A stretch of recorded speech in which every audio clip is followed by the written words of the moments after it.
El Vaticano, además de ser el centro de la Iglesia Católica y el Palacio del Papa, alberga una historia peculiar, artefactos inusuales e historias intrigantes, desde el Tratado de Letrán hasta la profecía de San Malaquías. He aquí 20 secretos que el Vaticano no quiere que sepas. Número 20. El Tratado de Letrán de 1929. En primer lugar, tenemos algo que realmente no es un gran secreto, para ser honesto. De hecho, esta es la basura legal que fue declarada para convertir al Vaticano en la independiente, especie de ciudad-estado que es hoy. Los pactos fueron firmados entre el entonces Reino de Italia y la Santa Sede, lo que significa que el Papa y su papel como obispo de Roma y el Palacio Lateranense en Roma, en 1929. Estos acuerdos reconocían al Vaticano como Estado soberano y establecían el acuerdo financiero entre Italia y la Iglesia Católica Romana. Se desarrolló aún más en 1948. Lo más oscuro del asunto es que involucró a Mussolini, que era el primer ministro de Italia, en 1929 cuando se firmó. Y dependiendo de su propia persuasión religiosa personal, puede que le guste o no el hecho de que esencialmente reconoce la plena autoridad de la Santa Sede sobre el Estado del Vaticano. Esto significa que el Papa tiene plenos poderes y es reconocido oficialmente como representante de Dios en la tierra, si es que te gusta algo así. También confirma todo el trazado del territorio vaticano y su jurisdicción, que es también la zona que está exenta de pagar impuestos. El último tratado también acordó una compensación financiera al Estado del Vaticano por las llamadas pérdidas de los estados pontificios. Se trataba de una amplia zona de Italia que estuvo bajo el dominio directo del Papa desde 1756 hasta la unificación del país en 1870. También exponía parte de la financiación pública del erario público italiano para la Iglesia Católica en Italia. Número 19. El genocidio ruandés de 1994.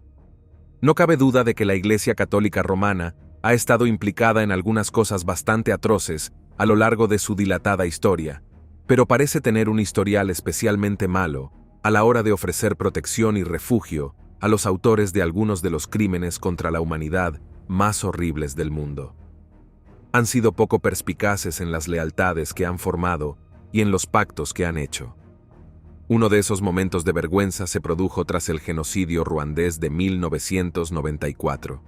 Fue uno de los acontecimientos más espantosos y brutales que se recuerdan.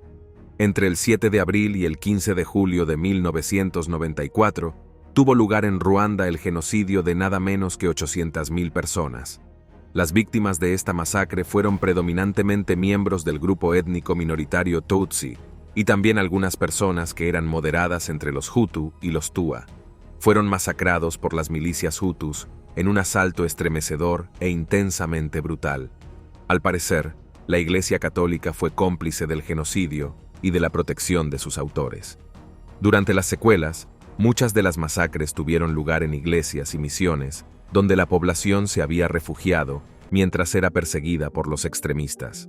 Sacerdotes católicos y miembros de la Iglesia participaron en la violencia y fueron responsables de algunos de los crímenes más horrendos.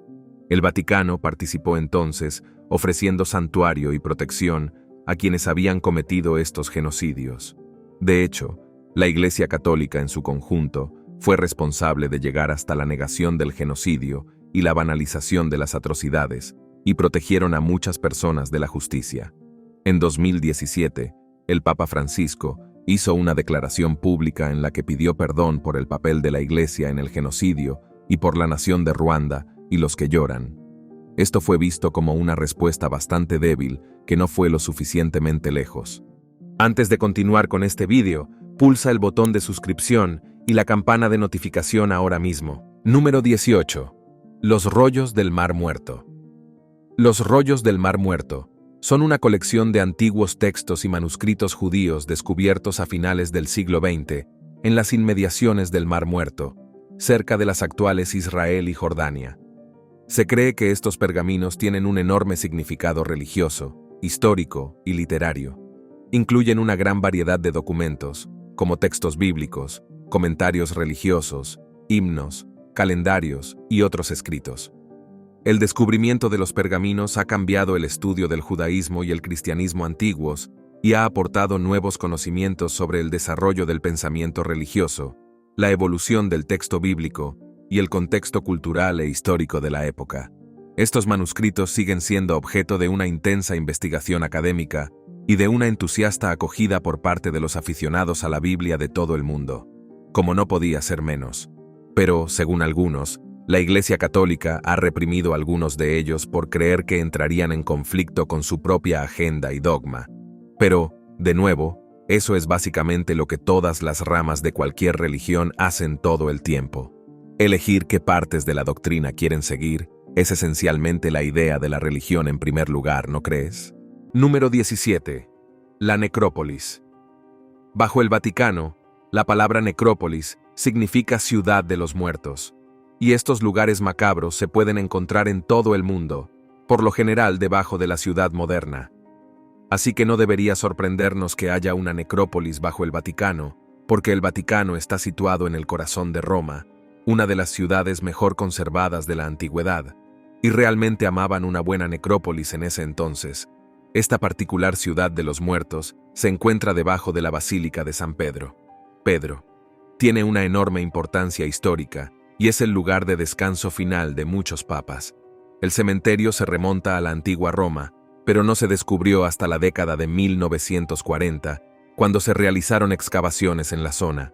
Está lleno de todo tipo de sarcófagos de lujo, mausoleos y un montón de artefactos de la época antigua, y en particular, reliquias del papado y de la Iglesia Católica de Roma. Número 16. Los apócrifos. Al igual que todas las religiones han estado haciendo por todo el tiempo, la Iglesia Católica ha manipulado el texto que utiliza para toda su base para adaptarse a sus propios fines. Hay una teoría conspirativa que dice que el Vaticano eliminó 14 libros de la llamada Biblia original en el siglo XVII. Pero para ser honestos, no existe tal cosa como una Biblia original. Ha sido escrita y reescrita en muchos idiomas y traducciones, lo que a su vez ha alterado muchos de sus significados y ha sido interpretada para satisfacer los fines de varias agendas a lo largo de su historia. Así que cuando la Iglesia protestante también eliminó libros de la Biblia, afirmando que eran apócrifos, bueno, esto es en el entendimiento de que los textos que decidieron mantener son de alguna manera factual, pero todo está editado, y todo ha sido reescrito, y todo se utiliza para servir a una agenda. La Iglesia protestante quitó las cosas que no le gustaban, y lo mismo hizo la Iglesia católica. Pero como todas estas cosas, ambos dicen que tienen la versión correcta y que el otro lado está equivocado, y que sus creencias están basadas en esta idea reductiva. Número 15. El Vaticano tiene una máquina del tiempo. Este es un invento del tipo leyenda urbana. Bueno, una leyenda religiosa y vaticana, secreta. El cronovisor era supuestamente un dispositivo especial que permitía al usuario ver a través del tiempo. Ahora, si esto fuera genuino, de buena fe, algo legítimo, parece como si hubiera estado haciendo un montón de dinero en algún momento. Pero, ¿qué sé yo de inventos secretos del Vaticano? Según la historia, el cronovisor fue inventado por un monje benedictino llamado Padre Pellegrino Ernetti. Se dice que inventó el aparato y lo mantuvo en secreto hasta principios de los años 60, cuando se lo contó todo a un sacerdote vaticano llamado Padre François Brunet. Afirmó que contó con la ayuda de 12 científicos, entre ellos un nazi, para su desarrollo. Se dice que la máquina en sí fue creada a partir de antenas, rayos catódicos y diferentes metales que reciben señales de luz y sonido a través de longitudes de onda. La afirmación es que el cronovisor sería utilizado por el grupo de científicos para atestiguar y documentar los acontecimientos del pasado, incluso la crucifixión de Jesucristo, según ellos, muy convenientemente para el Vaticano. Cabe señalar que, por lo tanto, habían validado todas las enseñanzas de la Biblia, asomándose a su máquina visual del tiempo. Ahora bien, no quiero aguar la fiesta, pero si realmente se pudiera hacer esto, entonces la mejor manera de demostrar esas cosas sería mostrándoselo a más gente que a un puñado de supuestos científicos del Vaticano y a un nazi. Y naturalmente, puesto que lo utilizaron sobre todo para confirmar sus propios prejuicios, ¿cómo se supone que alguien fuera de ese círculo va a creer una palabra de ello? Suena como un montón de tonterías, para ser honesto. Pero no obstante, siguieron adelante, y publicaron lo que decían que era una imagen de Jesús siendo crucificado.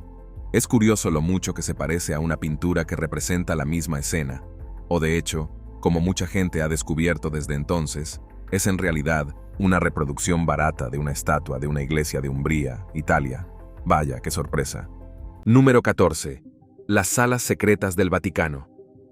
El Vaticano es un palacio inmenso y extenso con salas que están abiertas al público todos los días por una tarifa considerable y una cola muy larga.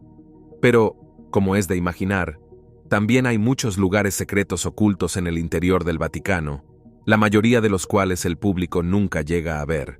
Naturalmente, están las estancias privadas en las que vive el Papa y se ocupa de sus asuntos cotidianos, pero también hay un lugar conocido como el Palacio Apostólico. Suele estar custodiado y no es accesible al público. Pero cuando el Papa nombra a nuevos cardenales, hay un momento en el tiempo en que este lugar fuertemente protegido se vuelve por un breve momento, ligeramente más accesible. Hay encuentros y saludos con los nuevos cardenales que se conocen como visitas de calidez, y varias partes de las zonas habitualmente cerradas se abren a la vista. Y si consigues escabullirte y asomarte a algunas de estas zonas habitualmente ocultas durante esas visitas, puede que veas el baño habitualmente secreto, que está decorado por todas partes con arte erótico, que fue pintado por Rafael en 1516, o quizá uno de los túneles secretos, que se construyeron en 1277 y discurren entre los aposentos papales y el castillo de Sant'Angelo, utilizados por los papas para refugiarse en caso de ser atacados. Número 13. El Vaticano ganó dinero con el Holocausto. Como ya hemos aprendido hoy, el Vaticano ha estado involucrado en algunas cosas turbias cuando se trata de la responsabilidad e incluso la negación de atrocidades en la historia. Pero cuando se trata del Holocausto, el genocidio sistemático de 6 millones de judíos y muchos otros marginados a manos de los nazis durante la década de 1930. Y el Vaticano no solo parece haber permanecido en silencio, sino que también puede haberse beneficiado durante toda la Segunda Guerra Mundial. Y hasta 1958, el Papa Pío XI fue el jefe de la Iglesia Católica. Su papado abarcó todo el periodo de la guerra y el Holocausto, y el papel que desempeñó durante ese tiempo ha sido examinado de cerca por los estudiosos desde entonces.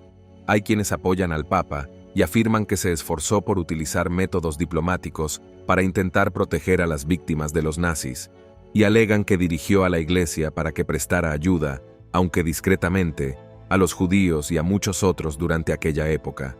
Sin embargo, también se argumenta que sus esfuerzos fueron completamente inadecuados y que sus métodos fueron demasiado cautelosos, e incluso hay quien dice que permaneció en silencio ante las atrocidades con su deseo de permanecer neutral, anulando cualquier verdadera moralidad. Además de todo esto, también está el hecho muy incómodo de que había espías nazis dentro del Vaticano, y que se cree que al menos uno de ellos desarrolló un esquema por el cual el Vaticano invertía dinero en compañías de seguros italianas, que se quedaban con los activos de los planes de seguros de vida de los judíos asesinados. El Vaticano no estaba obligado a devolver nada de ese dinero, ya que era un inversor y no un asegurador, así que supuestamente se lo quedaron todo, beneficiándose así del Holocausto. Número 12. Hombre muerto en juicio. Teniendo en cuenta todas las cosas raras que sabemos que a la Iglesia Católica le encanta hacer, no debería sorprendernos que en el año 896, un papa recientemente fallecido fuera llevado a juicio. Sí, un cadáver real fue llevado a juicio. Esta es la loca historia del Papa Formosis, quien fue pontífice entre 891 y 896. Después de su muerte, fue acusado de violar la ley canónica. Así que el entonces Papa Esteban VI y los enemigos políticos del viejo Formoso decidieron que lo mejor sería hacer un juicio. Para aclarar esto, el tipo estaba muerto. Así que lo desenterraron, y en ese momento ya tenía 9 meses de muerto, y sacarlo de la tierra y llevarlo al sínodo romano era bastante repugnante. Pero lo hicieron de todos modos. Lo acusaron de perjurio, violación de las leyes papales y un montón de otras cosas, y naturalmente lo encontraron culpable de todos los cargos. Aunque para empezar, ¿cómo puede un cadáver tener un juicio justo? Dijeron que su papado era ahora inválido y que todas las cosas que había hecho estaban anuladas y le cortaron los dedos. Aparentemente esto es algo sagrado del Papa. Luego lo arrojaron a una tumba, pero volvieron a cambiar de opinión y arrojaron su cuerpo al río. Después de esto, al papa que supervisaba todas las tonterías no le fue mejor. Fue papa por un tiempo y luego encarcelado y estrangulado. El siguiente papa reinstauró Formosis e hizo que su cuerpo fuera recuperado y enterrado en la Basílica de San Pedro. Pedro, menudo lío para esos pobres huesos de papa. Número 11. Váticos. Este es el escándalo de las filtraciones del Vaticano, y resulta que para un lugar con tantos secretos centenarios como el Vaticano, a veces también puede filtrar como un colador. Allá por 2012, saldría a la venta un libro repleto de secretos sobre el entonces Papa, Benedicto XV. El libro se basaba en un montón de documentos que habían sido filtrados por el propio mayordomo del Papa, Fiducia. Las filtraciones habían sacado a la luz todo tipo de corrupción, naturalmente, así como chantajes y luchas de poder en las profundidades del Vaticano. El libro sacó a la luz muchas verdades incómodas sobre una organización que durante mucho tiempo ha guardado sus secretos, causando vergüenza al papado, e incluso reveló cartas confidenciales escritas por Benedicto XVI a su secretario personal. Todo el escándalo reveló que el Vaticano está plagado de luchas internas y celos y está sujeto a todo tipo de malos comportamientos, lo cual no es sorprendente, pero aún así causó un gran alboroto. Número 10. El jefe exorcista del Vaticano. Aunque el exorcismo pueda parecer algo que solo se ve en las películas de terror, y tal vez en la época medieval, la Iglesia Católica lo utiliza con bastante fidelidad. De hecho, era tan utilizado que el Vaticano empleaba a un exorcista jefe. Esta función la desempeñó el padre Gabriel Amort durante 60 años, durante los cuales se cree que realizó unos 160.000 exorcismos, o, técnicamente hablando, realizó 160.000 rondas de disparates inventados y alarmismo sobre demonios. Todavía se hace demasiado hincapié en este ritual dañino y en esta idea venenosa, y el Vaticano todavía entrena sacerdotes de todo el mundo para realizar estos llamados exorcismos cada año. Número 9. Ayudaron a criminales de guerra nazis. Bueno, ¿qué sabes? El Vaticano ha hecho cosas muy turbias en su tiempo. Apenas puedo creerlo. Bueno, en realidad, puedo, porque parece perfectamente regular que han estado en nada bueno. He aquí una historia de la participación del Vaticano en algunos asuntos especialmente turbios tras la Segunda Guerra Mundial. Tras un largo trabajo de investigación, los historiadores han descubierto exactamente cuántos criminales de guerra nazis pudieron ponerse a salvo y eludir la justicia por sus crímenes. Deben declararse culpables o inocentes. Y resulta que el Vaticano les ayudó. Adolf Eichmann, Joseph Mengele y Klaus Barbie, algunos de los actores más atroces de las atrocidades, pudieron conseguir documentación de viaje y escapar de Europa en los días posteriores al final de la guerra. Ha trascendido que la Cruz Roja reconoció que, al ayudar a los refugiados durante la crisis, también pudo haber ayudado inadvertidamente a los nazis, ya que todo su sistema se vio completamente desbordado durante aquella época. Pero el Vaticano se ha negado a comentar el hecho de que sus ayudantes de refugiados entregaran identidades falsas a criminales de guerra, entre los que se incluyen los asesinos en masa antes mencionados. Y existe la creencia de que podrían haber sido conscientes de lo que estaban haciendo. Pero como los archivos del Vaticano son privados, mantienen ese secreto, y los documentos que podrían arrojar luz sobre ello ocultos a puerta cerrada. Número 8. Escándalos del Banco del Vaticano. ¿Puedes creer que el brazo financiero de la Iglesia Católica, el Banco del Vaticano o el Instituto para las Obras de Religión se ha visto envuelto en un montón de escándalos? No puedo creer que ninguna organización religiosa sea sospechosa con el dinero, pero de todos modos, han estado involucrados en múltiples escándalos, y algunos de ellos incluso añaden nazis a la mezcla. Hitler acordó cobrarlo en la fuente como una especie de impuesto sobre la nómina, ya sabes, solo para asegurarse de que es realmente desordenado. El Banco del Vaticano ha sido acusado de lavado de dinero. Quiero decir, no han sido exactamente exigentes sobre qué tipo de dinero pasa por sus manos, así que darle un pequeño lavado al dinero sucio no parece tan descabellado. Cada año que Hitler estuvo en el poder, el Banco del Vaticano recibía impuestos eclesiásticos de los nazis. Así que, ya sabes, blanquear dinero de empresas criminales, aceptar dinero en efectivo de fascistas, limpiar negocios claramente sucios. Es todo en un día de trabajo para este banco. Número 7. Jesús no existe. Miles de millones de personas aparentemente creen en Jesucristo, pero hay otros que no solo rechazan la idea del cristianismo, sino que dudan de que haya existido. Los estudiosos del Nuevo Testamento están bastante seguros de que fue una persona real, pero sostienen que incluso aquellos a los que no les gustaba en aquella época, seguían reconociendo que era real. Sin embargo, aparte de los escritos bíblicos, en realidad no hay ninguna prueba arqueológica definitiva de la existencia de Jesús. Pero de nuevo, ni siquiera los arqueólogos esperarían que quedaran pruebas físicas de un hombre que era esencialmente un campesino de hace 2 milenios. No dejar rastro arqueológico no significa que una persona nunca existió, pero solo hay escritos cristianos que realmente registren algo sobre la vida y muerte de Jesús.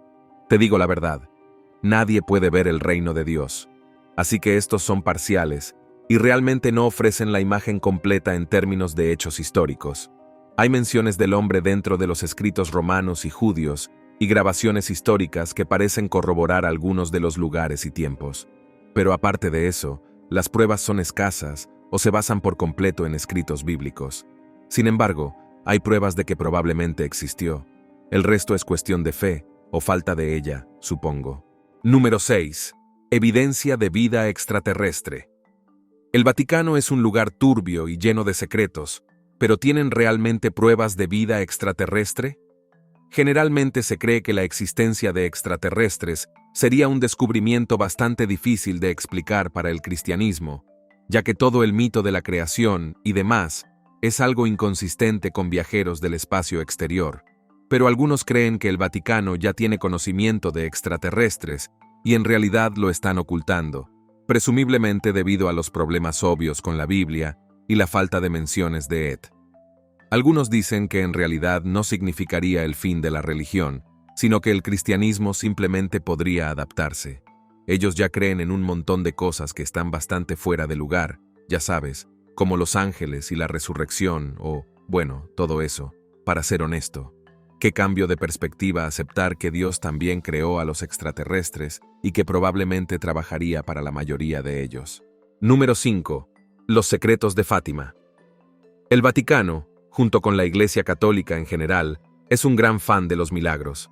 Es decir, todos seríamos fanáticos de los milagros reales, pero no sé ustedes, una estatua llorando sangre, o lo que sea, no me parece un tipo de milagro especialmente útil.